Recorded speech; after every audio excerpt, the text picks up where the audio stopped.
ரயில்வேவோட NTPC exam graduate level 2025 notifications announce பண்ணிட்டாங்க. இந்த exam ரிலேட்டடா ஒரு ஆஸ்பிரண்ட் என்னெல்லாம் தெரிஞ்சுக்கணுமோ, அதாவது ஏஜ் லிமிட், குவாலிஃபிகேஷன்ஸ் என்ன மாதிரி எக்ஸாமோட ப்ராசஸ் இருக்கும், வேக்கன்சி எவ்வளோ இருக்கு, ப்ரீவியஸ்ல என்ன மாதிரி வேக்கன்சி இருந்தது, அந்த டைம் கட் ஆஃப் எந்த மாதிரி வச்சிருந்தாங்க, இந்த வருஷம் என்ன கட் ஆஃப் வரும், இந்த மாதிரி என்டையர் எல்லாமே வந்து இந்த வீடியோல வந்து நம்ம பார்க்க போறோம். இப்போ வந்து இந்த எக்ஸாம் அப்ளை பண்றதுக்கான டேட் வந்து அனௌன்ஸ் பண்ணிட்டாங்க. இன்னைக்கு தான் கம்ப்ளீட் நோட்டிபிகேஷன்ஸ் வந்தது. 21 அக்டோபர் 2025. இன்னையிலேருந்து என்ன பண்ணிக்கலாம், இந்த எக்ஸாமை வந்து அப்ளை பண்ணலாம்னு சொன்னாங்க. லாஸ்ட் டேட் அப்படின்னு பார்த்தோன்னு வச்சுக்கலாம் 20th நவம்பர் வரைக்கும் இருக்கு. ஸோ அதனால என்ன பண்ணுங்கன்னா, இப்பயே வந்து அப்ளை பண்ண நினைக்காதீங்க. ஒரு 4-5 நாள் போகட்டும், எல்லாமே பார்த்ததுக்கு அப்புறம் என்ன பொறுமையா வந்து அப்ளை பண்ணுங்க. இதெல்லாம் ஓகே, ரயில்வேல நோட்டிபிகேஷன்ஸ் வந்துட்டு தான் இருக்கு. பட் இதோட டேட், எக்ஸாம் டேட் எப்போ சார் வரும் அப்படின்னு கேட்டீங்கன்னா, ஒரு டென்டேட்டிவா சொன்னாலும் ஜூன் 2026 தான் வந்து எக்ஸ்பெக்ட் பண்ணலாம். So June 2026. எதுக்காக நான் சொல்றேன் அப்படின்னு பார்த்தீங்கன்னா, ரயில்வேல இதுக்கு முன்னாடி டெக்னீஷியன்ஸ் கிரேட் 1, கிரேட் 3 அதுவுமே வந்து நோட்டிபிகேஷன் விட்டுருந்தாங்க. ஏஎல்பி விட்டுருந்தாங்க. அதெல்லாமே முடிச்சதுக்கு அப்புறம், கண்டக்ட் பண்ணதுக்கு அப்புறம் தான் இந்த என்டிபிசி கிராஜுவேட் லெவல் வந்து தொடுவாங்க. ஸோ அதனால என்ன அப்படின்னா, எக்ஸாமோட ப்ராசஸ் ரயில்வே பொறுத்தளவுக்கு ரொம்ப லாங் ப்ராசஸா இருக்கும். நீங்க வந்து தெரிஞ்சிருக்கணும். அதனால சொல்றேன். இப்ப சென்ட்ரல் கவர்மெண்ட் எக்ஸாம் ரிலேட்டடா ஒரு அப்டேட் வருது, ஒரு நோட்டிபிகேஷன்ஸ் வருதுன்னா, அது எல்லாமே வந்து நான் டெலிகிராம் சேனல்ல வந்து கொடுத்துருவேன். நம்ம சேனல் நேம் பணியும் வாய்ப்பும். இது வரைக்கும் வந்து ஒரு 6000+ ஸ்டூடெண்ட் வந்து என்னன்னா அப்ராக்சிமேட்லி 6000+ கிட்ட என்னன்னா ஜாயின் பண்ணியிருக்காங்க. இதுக்கான லிங்க் இந்த வீடியோ நான் டிஸ்கிரிப்ஷன்ல கொடுக்குறேன். நீங்க ஜாயின் பண்ணலாம், ஜாயின் பண்ணுங்க. ஏன்னா நிறைய ஸ்டூடெண்ட்டுக்கு என்னன்னா இந்த எக்ஸாம் ரிலேட்டடான அப்டேட் வந்து தெரியாமே நிறைய எக்ஸாமை வந்து அப்ளை பண்ண மறந்துடுவாங்க. ஸோ அதனால தான் வந்து சொல்றேன். சரி, இப்போ இந்த வருஷம் என்டிபிசி கிராஜுவேட் லெவலோட வேக்கன்சி பார்த்தோன்னு வச்சுக்கலாம். மொத்தம் 5810 வேக்கன்சி. போன வருஷத்தோட கம்பேர் பண்ணும்போது இந்த வருஷம் வந்து கம்மியான வேக்கன்சி தான். நம்ம தெரிஞ்சுக்கிற வேண்டியது மொத்த போஸ்ட் என்னன்னா 6 போஸ்ட் வந்து இருக்கும். இதுல மெடிக்கல் ஸ்டாண்டர்ட் வந்து ரொம்ப ரொம்ப ரொம்ப இம்பார்ட்டன்ஸ். இந்த ஸ்டாண்டர்ட் வந்து, அதாவது ரயில்வே எக்ஸாமுக்குள்ள நீ இப்பதான் வந்து ஃபர்ஸ்ட் டைம் ப்ரிப்பேர் பண்ண வாரீங்க அப்படின்னா, மெடிக்கல் ஸ்டாண்டர்டை மட்டும் கொஞ்சம் தெளிவா வந்து பார்த்துக்கங்க. ஒரு கிளினிக் கூட போயிட்டு என்ன பண்ணணும், ஒன்றும் கிடையாது, ஒரு ஹாஸ்பிட்டல் இல்லை கிளினிக் போனீங்கன்னா இந்த மாதிரி ரயில்வே எக்ஸாம்ல மெடிக்கல் ஸ்டாண்டர்ட் சொல்லியிருக்காங்க. இது என்ன ஸ்டாண்டர்ட் என்னோடதுன்னு தெரியல, இது வந்து சொல்லுங்கன்னு சொன்னா அவங்க சில டெஸ்ட் எடுப்பாங்க, எடுத்து பார்த்துட்டு வந்து இந்த ஸ்டாண்டர்ட் அப்படின்னு சொல்லுவாங்க. இதெல்லாம் வந்து கொஞ்சம் பார்த்து வச்சுக்கிறது நல்லது. ஏன்னா நிறைய ஸ்டூடெண்ட் வந்து இந்த மெடிக்கல் ஸ்டாண்டர்டை வந்து என்னன்னா ரொம்ப சிம்பிளா எடுத்துக்கிறீங்க. இப்போ ரீசெண்டா ஏஎல்பி எக்ஸாமோட மெடிக்கல் வந்து முடிஞ்சது. அதுல ஒரு ஸ்டூடெண்ட் வந்து மெடிக்கல் வந்து கிளியர் ஆகல, அன்ஃபிட் ஆனாரு. ஏன்னா ரயில்வேயோட மெடிக்கல் ரொம்பவே வந்து ஸ்ட்ரிக்டா இருக்கும். அதுல அவர் என்ன சொன்னார்னா, சார் நான் வந்து நார்மலா வந்து அந்த எக்ஸாம் எழுதும்போது, ஏன்னா நீங்க சிபேட்டுக்கு முன்னாடி வந்து மெடிக்கல் வந்து சர்டிபிகேட் வாங்கிட்டு வர சொல்லுவாங்க ஏஎல்பி எக்ஸாம் பொறுத்தளவுக்கு. அதுல அவர் என்ன அப்படின்னா கரெக்டா தான் இருந்துச்சு. பட் இப்ப இந்த மெடிக்கல் பண்ணும்போது வந்து அவருக்கு ஆகல. ஸோ அதனால என்னன்னா அவரால் அதை அக்செப்டே பண்ண முடியல. எதனால நான் வந்து அந்த அளவு எனக்கு கம்மியா ஆச்சு அப்படின்னு தெரியல சார். பட் வந்து நான் அன்ஃபிட் ஆயிட்டேன். இப்போ ஒரு எக்ஸாம் வந்து கிளியர் ஆகல அப்படின்னா நான் அக்செப்ட் பண்ணுவேன். ஓகே, நம்ம கிட்ட வந்துன்னா அந்த அளவு வந்து மைண்ட் இல்ல போல, அதனால கிளியர் ஆகலைன்னு வந்து சொல்லலாம். பட் மெடிக்கல் எல்லாமே நான் ப்ராப்பரா முடிச்சு ஃபைனல் ஒரு மெடிக்கல்ல போகும்போது அதனால வந்து அக்செப்டே பண்ண முடியலன்னு சொல்லுவாரு. ஸோ அதனால தான் சொல்றேன். ஆல்ரெடி இதெல்லாமே கொஞ்சம் வந்து தெளிவா இருங்க. சரி, நான் பயமுறுத்துறதுக்காக சொல்லலாம். ஒரு மெடிக்கல் ஸ்டாண்டர்ட் இருக்கு. அதுல என்ன மெடிக்கல்ல நம்ம இருக்கோம் அப்படின்னு தெரிஞ்சுக்கிறது ரொம்ப ரொம்ப ரொம்ப இம்பார்ட்டன்ட். அதனால தான் இந்த இடத்துல மென்ஷன் பண்றேன். இது மொத்த வேக்கன்சி அப்படின்னு பார்த்தோன்னா ஜோன் வைஸ் வந்து பாருங்களேன். ஆர்ஆர்பி சென்னை இந்த வருஷம் வந்து மொத்த வேக்கன்சி வந்து 187 வேக்கன்சியா வந்து கொடுத்துருக்காங்க. அதே இது இந்த வருஷத்தோட எந்த ஜோன்ல அதிகமான வேக்கன்சி பார்த்தா கிளாஸ் 4ல தான் இருக்கு. 864 வேக்கன்சி வந்து கொடுத்துருக்காங்க. இப்ப சில ஸ்டூடெண்ட்டுக்கு இதுலயுமே டவுட் வரும். சார் இதுல வந்து வேக்கன்சி அதிகமா இருக்கு, நான் இதுக்கு வந்து அப்ளை பண்ணலாமா, இந்த ஜோனுக்கு அப்ளை பண்ணலாம்னா தாராளமா அப்ளை பண்ணலாம், எந்த ஒரு இதுவுமே கிடையாது. பட் ரயில்வேல அதுவும் என்டிபிசில ஜோன் வைஸ் கொடுக்குறாங்கனாவே ஒன்ஸ் நீங்க வந்து கிளியர் ஆயிட்டு ஒர்க் பண்ண போறீங்கன்னா இந்த ஜோன்ல தான் நீங்க ஒர்க் பண்ணணும். டிரான்ஸ்ஃபர் கிடைக்காது, அதை வந்து தெளிவா ஞாபகத்துல வச்சுக்கோங்க. ஸோ அதனால இந்த ஜோனுக்கு நீங்க அப்ளை பண்ணலாம். இன்னொரு சில ஸ்டூடெண்ட் வந்து கேட்பாங்க, சார் அப்ப கட் ஆஃப் வந்து கம்மியாகுமா சார்? இப்ப வந்து ரயில்வே சென்னை ஜோன் இருக்கு, இதுல வந்து வேக்கன்சி கம்மியா இருக்கு, இதுல வேக்கன்சி வந்து அதிகமா இருக்கு, அப்ப பிலாஸ்பூரோட வேக்கன்சி வந்து அதிகமா இருக்கனால கட் ஆஃப் கம்மியா வருமான்னு கேட்டீங்கன்னா அது நம்மளால சொல்ல முடியாது. லாஸ்ட் வருஷம் என்டிடிசி எக்ஸாம் இல்ல ஆர்பிஎஃப் ஓட எக்ஸாம் எல்லாம் எடுத்து பாருங்களேன். என்ன தெரியும்னா ரயில்வேல வந்து வேக்கன்சி பொறுத்து கட் ஆஃப் வந்து வராது. ஒவ்வொரு ஜோனுக்குமே என்னன்னா நிறைய ஃபேக்டர் இருக்கும். அதாவது எத்தனை ஸ்டூடெண்ட் வந்து இந்த எக்ஸாம் வந்து அப்ளை பண்றாங்க, எழுதுறாங்க, அந்த எக்ஸாமோட லெவல் எந்த மாதிரி இருக்கு, இதெல்லாம் பொறுத்தா மாறுபடும். எனக்கு சொல்லுவேன்னா நார்த் ஜோனை விட நம்ம சென்னை ஜோன்ல கட் ஆஃப் வந்து என்னன்னா மீடியம் ரேஞ்ச் தான் வரும். ஸோ அதனால என்ன பண்ணுங்கன்னா நீங்க 6வது சென்னை கொடுத்தே வந்து அப்ளை பண்ணுங்க. வேகன்சி கம்மியா இருந்தாலும் உங்களால நல்ல ஒரு எஃபோர்ட் போட்டு வந்து பண்ண முடியும்னா 6வது சென்னை கொடுங்க. இது என்னோட ஒப்பீனியன். நீங்க என்ன பண்ணுங்கன்னா கொஞ்சம் பார்த்துட்டு இது பண்ணிக்கலாம். இப்ப இது இந்த வருஷத்தோட தான். அப்படியே வாங்களேன். அதாவது 2024ஓட எக்ஸாம் 2024 NDPC எக்ஸாமோட நோட்டிபிகேஷன் 2025 ஜனவரில தான் விட்டிருந்தாங்க. அப்ப அந்த வேகன்சி வந்து பாருங்களேன் 8000 பிளஸ் வேகன்சி 8113 வேகன்சி வந்து இருக்கு ரைட்டா. இப்ப இதுலயுமே வந்து ஜென்னை ஜோன் வந்து பார்த்தோம்னு வச்சுக்கேன் 436 வேகன்சி வந்து கொடுத்துருக்கேன். இது நல்ல ஒரு வேகன்சி. போன வருஷம் இந்த வருஷத்தோட கம்பேர் பண்ணும்போது போன வருஷம் வந்து ஓரளவு ஓகேயான வேகன்சி அப்படின்னு சொல்லுவேன். இப்ப இந்த 2024 பாத்தீங்கன்னா இதுல என்டிபிசி கிராஜுவேட் லெவலோட சிபிடி ஒன்னோட கட் ஆஃப் பாருங்க. அவுட் ஆஃப் 100க்கு எவ்வளவு ஸ்கோர் பண்ணணும் அப்படின்னா 76, 79, 76, 71, 70. அது என்ன சார் இவ்வளவு வந்து கட் ஆஃப் இருக்கு அப்படின்னு கேட்டீங்கன்னா கேட்டகரி நம்பர் அப்படின்னு சொல்லுவாங்க. அது என்ன கேட்டகரி நம்பர் அப்படின்னு இங்க இருக்கு பாருங்களேன். நேம் ஆஃப் த போஸ்ட் இதுதான் கேட்டகரி நம்பர்னு சொல்றது. ஒவ்வொரு போஸ்ட்டுக்கும் என்ன அப்படின்னு பார்த்தீங்கன்னு வச்சுக்கலாம் எது வேரியேஷன் ஆகும்னா கட் ஆஃபோட வேரியேஷன்ஸ் இருக்கும். நீங்க அப்ராக்சிமேட்லி பார்த்தீங்கன்னா என்டிபிசி அப்படின்னு வந்தாவே வந்து கட் ஆஃப் எப்போதும் என்னன்னா 70 கிட்ட வந்து வந்துடும். இந்த வருஷம் வந்து வேகன்சி வேற கம்மி. அதனால என்ன பண்ணணும் 80 பிளஸ்க்கு மேல ஸ்கோர் பண்ணாதான் சிபிடி ஒன் வந்து கிளியர் ஆகும். இது ஞாபகத்துல வச்சுக்கேன். சரி எதுக்காக சொல்ல வரேன்னா இப்ப நிறைய இன்ஸ்டியூட்லாம் பார்த்தீங்கன்னு வச்சுக்கேன் நீங்க வந்து உள்ள மட்டும் வாங்க கிளியர் ஆகலாம் அப்படின்னு சொல்லுவாங்க. சரி இது வந்து என்ன சொல்றது ஒரு டிமாண்டை கிரியேட் பண்ற எக்ஸாம் மாதிரி இருந்தாலும் அது உள்ள பார்த்தீங்க அப்படின்னு பார்த்தோன்னு வச்சுக்கோங்க அதுக்குன்னு ஒரு எஃபர்ட் வந்து நம்ம போட்டு தான் ஆகணும். சும்மாலாம் கிளியர் பண்ண முடியாது. 100 மார்க்குக்கு 80 மார்க்கு கிட்ட எடுத்தாதான் பாஸ்ன்னு சொல்றேன்னா அப்ப எந்த அளவுக்கு நம்மளால என்ன பண்ணணும்னா எஃபர்ட் போடணும் அப்படின்னு நீங்களே பாத்துக்கலாம். ஏன்னா நெகட்டிவ் வேற இருக்கு. ஸோ அதையும் நீங்க பார்க்கணும். இது 2000 வந்து எனது போன வருஷம் 24 இப்ப 2019 பாருங்களேன். 2019 என்டிபிசியோட வந்து கட் ஆஃப் பாத்தீங்கன்னா 67 இருக்கு. ஆனா அந்த வருஷத்தோட வேகன்சி பாத்தீங்கன்னு வச்சுக்கோங்க ஹையஸ்ட் வேகன்சி 24,000 பிளஸ் வேகன்சி என்ன அப்படின்னா 2019 வந்து விட்டுருந்தாங்க. அதோட சிபிடி ஒன்னோட ரிசல்ட் எப்போ விடுவாங்க பாருங்க 2022. ஸோ அதோட நான் என்ன சொல்ல வரேன்னா ரயில்வேல போன வட்டெல்லாம் வந்து ரொம்ப லாங் ப்ராசஸா எடுப்பாங்க. இந்த வருஷம் எவ்வளவோ பரவாயில்ல. ஸோ அதனால என்ன பண்ணுங்கன்னா ஒரு வருஷம் 1.5 வருஷம் எடுத்தாலும் இதுக்கு கொடுக்குற நம்ம எஃபர்ட் வந்து ஒர்த்துன்னு கேட்டீங்கன்னா டெஃபினட்டா ஒர்த்து தான். ஏன்னா ரயில்வேல கிடைக்கிற வந்து பெனிஃபிட் வேற எந்த இதுலயும் பெருசா கிடைக்காது. அதனால சொல்றேன் 24,000 பிளஸ் வேகன்சிக்கே வந்து கட் ஆஃப் பாத்தீங்கன்னா எவ்வளவு வந்திருக்கு பாருங்களேன் 67. ஓபிசிலாம் 60 வந்திருக்கு. ஸோ அப்ப என்ன அப்படின்னு பாத்தீங்கன்னா இந்த வருஷம் ரொம்பவே கம்மியானதான். அதுவும் நம்மளோட ஜோன் பொறுத்தளவுக்கு வந்து ரொம்ப ரொம்ப கம்மியா இருக்கு ரைட்டா. அப்ப அந்த அளவு கம்மியா இருக்கும்போது எப்போதும் என்ன பண்ணனா 100 மார்க் இருக்கா 100 மார்க் நான் 80க்கு மேல எடுக்கணும். இதான் இந்த எக்ஸாம் நீங்க கிளியர் பண்ணா இதான் வந்து எதுக்காக நான் அகைன் அகைன் சொல்றேன்னா ஒரு எக்ஸாம் அப்ளை பண்ண போறோம் அப்படின்னா சும்மா ஏதோ ஒரு ரேண்டம் அப்ளை பண்ணிட்டு போவோம் இந்த மைண்ட் செட்ல பண்ணாதீங்க. கவர்மெண்ட் எக்ஸாம் பொறுத்தளவுக்கு ஒன்று இறங்கி படிக்கிறீங்கன்னா இறங்கி அடிச்சுதான் ஆகணும். ரொம்ப டெப்தா வந்து போனா மட்டும்தான் நம்மளுக்கு எக்ஸாம் வந்து கிளியர் ஆகும். ஸோ அதனால சும்மா மேலோட்டமா அது பண்ணுவோம் இது பண்ணுவோம் பண்ணாம இறங்கி பண்ணுங்க. அது அந்த இடத்துல இம்பார்ட்டன்ட். சரி இது என்ன இப்ப பார்த்துருக்கோம்னா எந்த மாதிரி வேக்கன்சி இருக்கு ப்ரீவியஸ்ல என்ன மாதிரி இருந்துச்சு என்ன பண்ணணும் என்ன மாதிரி கட் ஆஃப் வரும் அதுக்கு ஏத்தாப்புல எப்படி ப்ரிப்பேர் பண்ணணும் நான் சொல்லியிருக்கேன். இது வந்து பேசிக்ஸ் நார்மலா வந்து சொல்றது அதை நான் சொல்லியிருக்கேன். நெக்ஸ்ட் வாங்க இந்த வருஷத்தோட குவாலிஃபிகேஷன்ஸ் மொத்தம் 6 விதமான வந்து போஸ்ட் இருக்கு ரைட்டா. ஒவ்வொரு போஸ்ட்டுக்கும் ஒவ்வொரு மார்க் குவாலிஃபிகேஷன் இருக்கும். அதாவது நார்மலா பேச்சுலர் டிகிரி முடிச்சிருக்கணும் அவ்வளவுதான். ஜஸ்ட் ஒரு டிகிரி வந்து யூனிவர்சிட்டியில முடிச்சிருக்கணும் அவ்வளவுதான் வந்து சொல்லுவாங்க. இதுல எக்ஸ்ட்ரா என்ன மட்டும் பார்க்கணும்னா இந்த junior account assistant cum typist இருக்கு பாத்தீங்களா. இதுல நல்லா கவனிங்களேன். அவங்க என்ன சொல்றாங்கன்னா ஒரு டிகிரி முடிச்சிருக்கணும். டைப்பிங் ப்ரொஃபிஷியன்சின்னு சொல்லுவாங்க. இங்கிலீஷ் ஆர் ஹிந்தி அவன் வந்து இங்கிலீஷ்ல தெரிஞ்சாவே போதும். இதுக்கு வந்து சர்டிபிகேட் வச்சிருக்குமா கேட்டீங்கன்னா அந்த மாதிரி எதுவுமே கிடையாது.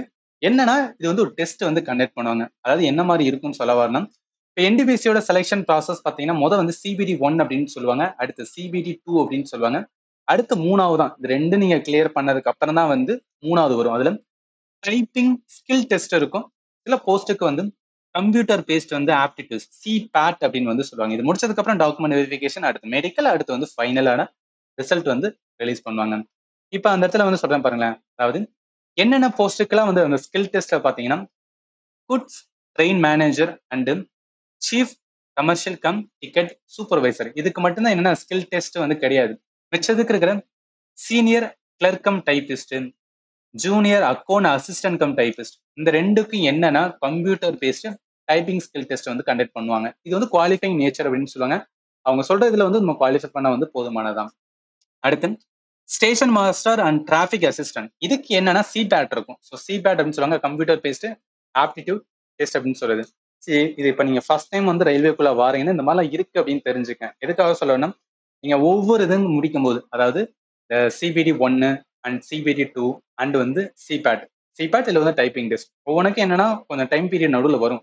அதில் என்ன பண்ணிக்கலாம் அப்படின்னு பார்த்தீங்கன்னு வச்சுக்கலாம், அதை நீங்க ப்ரிப்பேர் பண்ணிக்கலாம். இந்த மாதிரி என்டையர் ப்ராசஸ் இருக்கு, அது வந்து உங்களுக்கு தெரியணும், அதனால தான் சொல்றேன். நம்ம என்ன பார்த்துருக்கோம் அப்படின்னா குவாலிஃபிகேஷன்ஸ் என்னென்ன இருக்குன்னா சீனியர் கிளர்க்கம் டைபிஸ்ட் இதுக்குமே என்ன டைப்பிங் ப்ரொஃபிஷியன்சி வந்து கண்டக்ட் பண்ணுவாங்க. டிராஃபிக் அசிஸ்டன்ட் தான் ஜஸ்ட் வந்து டிகிரி தான், நார்மல் ஒரு பேச்சுலர் டிகிரி இருக்கும். அதோட என்னன்னா சில போஸ்ட்டுக்கு மட்டும் வந்து டைப்பிங் இருக்கும், சில போஸ்ட்டுக்கு வந்து சி பேட் இருக்கும். இது ஞாபகத்தில் வச்சுக்கணும். சரி, அடுத்து வாங்க. இப்ப age limit, normal age limit இந்த வருஷம் வந்து 18ல இருந்து 33 வந்து சொல்லியிருக்காங்க. நீங்க பார்த்தாவே தெரியும், 1/1/2008 இதான் என்ன அப்படின்னு பார்த்தீங்கன்னா, இதுக்கு அப்புறம் வந்து பிறந்திருக்க கூடாது, ரைட்டா? அதே மாதிரி 2/1/1993 இதுக்கு அப்புறம் பிறந்திருக்கணும். அதே இது வந்து யூஆர் ஆர் வந்து இடபிள்யூஎஸ். அதே ஓபிசி நான் கிரீமி லேயர் நம்ம ஓபிசி சர்டிபிகேட் வச்சிருக்கோம்னா 2/1/1990. அதே எஸ்சி எஸ்டி கேட்டகரியா இருந்தோம்னா 2/1/1988க்கு அப்புறம் என்ன பண்ணிருக்குன்னா பிறந்திருக்கணும். இது வந்து உங்களுக்கு கரெக்டா இருக்கும்னு நினைக்கிறேன். இதுதான் ஏன் இந்த மாதிரி வேரியேஷன் இருக்குன்னா, இப்போ ஓபிசி கேண்டிடேட்டா 3 வருஷம் வந்து ரிலாக்ஸேஷன் இருக்கும். அதே இது எஸ்சி எஸ்டியா இருந்தோம்னா 5 வருஷம் வந்து ரிலாக்ஸேஷன் இருக்கும். ஸோ அதனால இந்த டேட்டு இது பெருசா டவுட் வராது. ஏன்னா அவங்களே வந்து கிளாரிட்டியா கொடுத்துருக்காங்க, ஞாபகத்தில் வச்சுக்கோங்க. சில ஸ்டூடெண்ட்டுக்குமே என்ன அப்படின்னா, என்னோட எக்ஸாக்ட் ஏஜ் வந்து கால்குலேட் பண்ணணும் சார் அப்படின்னு நினைச்சேன். ஏஜ் கால்குலேட்டர் அப்படின்னு சொல்லிட்டு கூகுள்ல போய் போடுங்க. அது வந்து ஒரு வெப்சைட் வரும். அந்த வெப்சைட்ல வந்து பாத்துக்கலாம், நீங்க செக் பண்ணி பாத்துக்கலாம். கரெக்டா வந்து இப்போ என்ன ஏஜ்ல இருக்கீங்க, எவ்வளவு டேஸ் கூட அதுல காமிப்பாங்க, ஜஸ்ட் வந்து பாத்துக்கங்க. சரி, இது வந்து என்ன ஏஜ் லிமிட். இப்போ எக்ஸாமினேஷன் ஃபீஸ் வந்து பாருங்களேன். அதாவது இப்போ ஆல் கேண்டிடேட் யார் யாரெல்லாம் விட்டுனா, நம்ம எஸ்சியா இருக்கோம், எஸ்டியா இருக்கோம், X serviceman, PWD candidate, female, transgender, minority இல்லை எக்கனாமிக்லி பேக்வர்டு கிளாஸஸ், இந்த கேட்டகரியில இருக்கிற நம்ம ஸ்டூடெண்டா இருந்தோம்னா நம்ம 250 வந்து பே பண்ணணும். இது இல்லை அப்படின்னு பார்த்தீங்கன்னு வச்சுக்கலாம், இப்போ யூஆர் கேட்டகரி இல்லை வந்து இடபிள்யூஎஸ் இல்லைன்னா ஓபிசி ஆனால் 500 வந்து பே பண்ணணும். இப்போ இதுலயுமே வந்து ரீஃபண்ட் பண்ணுவாங்க. எப்படி ரீஃபண்ட் இருக்குன்னா 400 வந்து ரீஃபண்ட் வந்து பண்ணிடுவாங்க. அதே இது நம்ம எஸ்எஸ்டி கேட்டகரி அதுல இருக்கோம், ஃபீமேலா இருந்தோம் அப்படின்னா 250 கம்ப்ளீட்டா வந்து ரீஃபண்ட் பண்ணிடுவாங்க. அது எப்ப ரீஃபண்ட் பண்ணுவாங்கன்னா சிபிடி 1 அப்படின்னு சொல்றாங்க, கம்ப்யூட்டர் பேஸ்ட் டெஸ்டோட ஃபர்ஸ்ட் ஸ்டேஜ் இருக்கு பாத்தீங்கன்னா, அது முடிஞ்சதுக்கு அப்புறம் தான் வந்து என்ன பண்ணுவாங்கன்னா ரீஃபண்ட் வந்து பண்ணுவாங்க. பட் இதுவுமே கொஞ்சம் டிலே ஆகும். பட் என்ன கண்டிப்பா வந்து பண்ணிடுவாங்க, ஞாபகத்தில் வச்சுக்க. அப்ப ரீஃபண்ட் அப்படின்னு ஒண்ணு இருக்கு எதுனா என்டிபிஎஸ் எக்ஸாம், நார்மல் ரயில்வே எக்ஸாம்னாவே என்னன்னா இந்த ரீஃபண்ட் வந்து வச்சிருப்பாங்க, ஞாபகத்தில் வச்சுக்கோங்க. சரி, இப்பதான் வந்து முக்கியமானது, அதாவது இந்த எக்ஸாமோட பேசிக்கா வந்து பார்த்தோம். குவாலிஃபிகேஷன் என்ன, ஏஜ் லிமிட் என்ன, எக்ஸாமோட ஃபீஸ் என்ன, இது எல்லாமே பார்த்துருக்கோம். இப்போ எக்ஸாமோட ப்ராசஸ் வந்து பார்த்துலாம். 2 டெஸ்ட் அப்படின்னு சொல்லலாம். ஃபர்ஸ்ட் ஸ்டேஜ் கம்ப்யூட்டர் பேஸ்ட் டெஸ்ட்ல என்ன இருக்குன்னா, மொத்த டைம் வந்து 90 நிமிஷம் வந்து கொடுப்பாங்க, 1.5 மணி நேரம். இந்த 1.5 மணி நேரத்துல ஜென்ரல் அவேர்னஸ் வந்து 40 கொஸ்டின், மேக்ஸ் வந்து 30 கொஸ்டின், ரீசனிங் வந்து 30 கொஸ்டின்ஸ். ரயில்வே பொறுத்தவரைக்கும் இங்கிலீஷ் இருக்காது, இது 3 தான் இருக்கும். மொத்த கொஸ்டின்ஸ் வந்து 100 கொஸ்டின்ஸ் வந்து கேட்பாங்க. ஒரு கொஸ்டினுக்கு 1 மார்க் வரும். நம்ம தப்பா பண்ணோம்னா 1/3 என்னன்னா நெகட்டிவ்ல வந்து போகும்னு சொல்லுவாங்க. இப்ப டீடைல் அந்த சிலபஸ் பார்த்தோம்னு வச்சுக்கலாம். மேக்ஸ் பொறுத்தவரை ரெண்டுமே இருக்கும். பேசிக் மேத் இருக்கும், அட்வான்ஸ் மேத் ரெண்டுமே. அட்வான்ஸ் மேத் மீன்ஸ் வந்து இப்ப அல்ஜிபரா இருக்கு, ஜியோமெட்ரி, ட்ரிக்னாமெட்ரி, எலிமெண்டரி ஸ்டாட்டிஸ்டிக்ஸ் இதெல்லாமே எதுக்குள்ள வரும்னா அட்வான்ஸ் மேத்துக்குள்ள சொல்லுவோம். பேசிக் மேத் அர்த்தமெட்டிக்ல வந்து LCM, HCF, number system, decimal fraction, ratio proposition, percentage, mensurations, time and work, time and distance, simple compound interest, profit and loss இதெல்லாமே என்னன்னா அர்த்தமெட்டிக் கான்செப்ட்ல வரும். அப்ப என்ன ரெண்டுமே இருக்கு, பேசிக் மேத் இருக்கு, அட்வான்ஸ் மேத்துமே என்ன மேக்ஸ் கேட்குறாங்க அப்படின்னு தெரிஞ்சுக்கணும். ரீசனிங் பொறுத்தளவுக்கு எனக்கு பொறுத்து எந்த ஒரு எக்ஸாம் இருந்தாலும் சரி, ரீசனிங்ல கம்ப்ளீட்டா ஸ்கோர் பண்ண முடியும்னு சொல்லுவாங்க. 30மே என்னன்னா கம்ப்ளீட்டா எல்லாமே வந்து கரெக்டா வந்து ஆன்சர் பண்ணலாம். அந்த அளவுல தான் வந்து ஸ்டாண்டர்ட் கொஸ்டின்ஸ் வந்து கேட்பாங்க. இந்த டாபிக் பார்த்தா analogy, completion of number, alphabetical numerics, alphabetical series, coding, decoding, mathematical operation, similarity and difference, relationship, analytical reasoning, syllogism, jumpling, Venn diagram, bustles, data sufficiency, statement conclusion, statement, course of action, decision making, math, interpretation of the graph. இதெல்லாமே வந்து உங்களுக்கு அந்த topic பார்க்கும்போது ஒரு மாதிரி இருக்கலாம், கொஸ்டின்லாம் பாருங்களேன் ரொம்ப ரொம்ப ஈஸியாக தான் இருக்கும்.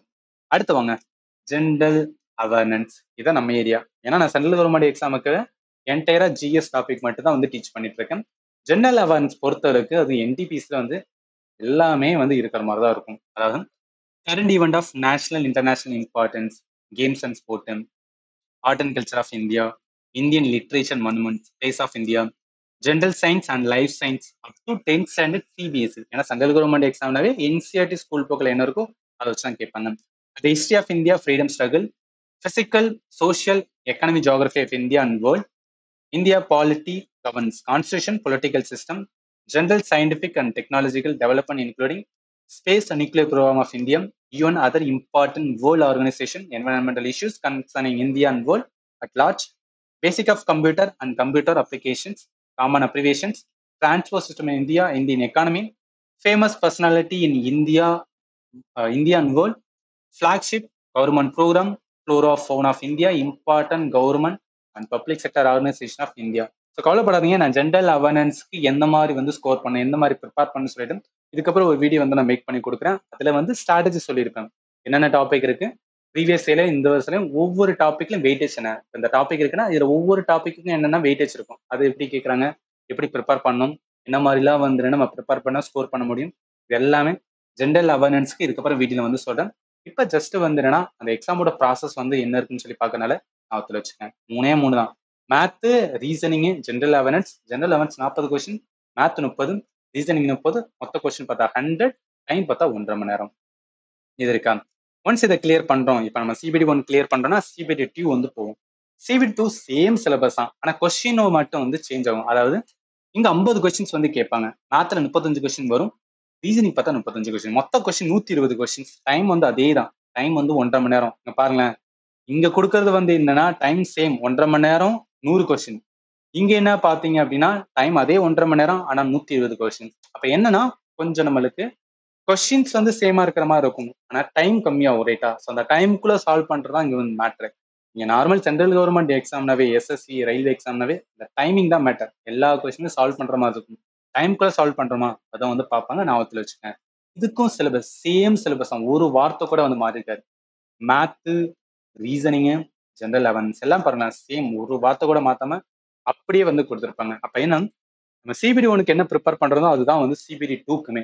நான் ப்ரிப்பேர் பண்ணும் போதே என்ன பண்ணினா டெப்தா வந்து லேர்ன் பண்ணேன். ஏன்னா நான் சொல்லிட்டேன், எனக்கு கட் ஆஃப் வந்து ரொம்ப ரொம்ப ஹையான கட் ஆஃப் தான் வந்து என்டிபிசி எக்ஸாம் வரும். அதுக்கான வந்து ரீசனே வந்து சொல்லிட்டேன், ஜஸ்ட் வந்து கனெக்ட் பண்ணுங்க. சரி, இது வந்து சிலபஸ்லாம் ஓகேவாங்க. சரி ஓகே சார், இந்த எக்ஸாம் வந்து நான் பார்த்தேன், நான் கிராஜுவேட் தான் வந்து முடிச்சிருக்கேன், இந்த எக்ஸாம் வந்து நல்லா எஃபர்ட் போட்டு வந்து கிளியர் பண்ண முடியும், இதெல்லாம் ஓகேவா இருந்துச்சுன்னா இந்த எக்ஸாம் என்ன பண்ணுங்கன்னா அப்ளை பண்ணுங்க. ஏன்னா சும்மா வந்து அப்ளை பண்றோம் அப்படின்னு சொல்லி அப்ளை பண்றதுல ஒரு யூஸ்மே கிடையாது. எக்ஸாம் பண்றோம், நான் ப்ரிப்பேர் பண்றேன் அப்படின்னா டெடிகேட்டடா என்ன பண்ணணும்னா கிளியர் பண்ணணும், அந்த மைண்ட் செட்டா இருக்கணும். நான் சொல்றதே சில ஸ்டூடெண்ட்டுக்கு வந்து ஒரு மாதிரி டிமோட்டிவேட்டடா இருக்கிற மாதிரி ஃபீல் ஆகலாம், பட் ரியாலிட்டி அப்படின்னு ஒன்று இருக்கு, அது உங்களுக்கு தெரியணும், அதுக்காக தான் வந்து சொல்றேன். இந்த எக்ஸாம் அப்ளை பண்ணணும் அப்படின்னு பார்த்தீங்கன்னு வச்சுக்கலாம், அஃபிஷியல் வெப்சைட் ஆர்ஆர்பியோட வந்து வெப்சைட் இருக்கு, இதுக்கான லிங்க்குமே இந்த வீடியோ டிஸ்கிரிப்ஷன்ல கொடுக்குறேன். நீங்க என்ன பண்ணிக்கலாம்னா ஜாயின் பண்ணி அப்ளை பண்ணிக்கலாம். கொஞ்சம் டைம் எடுத்துக்கங்க, எடுத்துட்டு என்ன பண்ணுங்கன்னா அப்ளை பண்ணுங்க. இந்த எக்ஸாம் அப்ளை பண்ணும்போது ஏதாவது டவுட் வருது, இப்போ ஓபிசி சர்டிஃபிகேட் ரிலேட்டடா இல்லை ஏதாவது டவுட் வந்துச்சுன்னா 7871385514 இது என்னோட வாட்ஸ்அப் நம்பர். ஏதாவது டவுட் இருந்துச்சு நீங்க வந்து வாய்ஸ் ரெக்கார்டு இல்லை வந்து கால் பண்ணி கேட்டீங்கன்னா நான் கண்டிப்பா ஆன்சர் பண்ணேன். ஏன்னா நான் ஸ்டூடெண்ட்டை வந்து கைட் பண்றதுக்காக தான் வந்து கம்ப்ளீட்டா பண்ணிட்டு இருக்கேன். அதனால டவுட் இருந்துச்சுன்னா நீங்க வந்து கால் பண்ணி கேட்கலாம். சரி, ஃபைனலி தேங்க்யூ ஃபார் வாட்சிங் and have a nice day.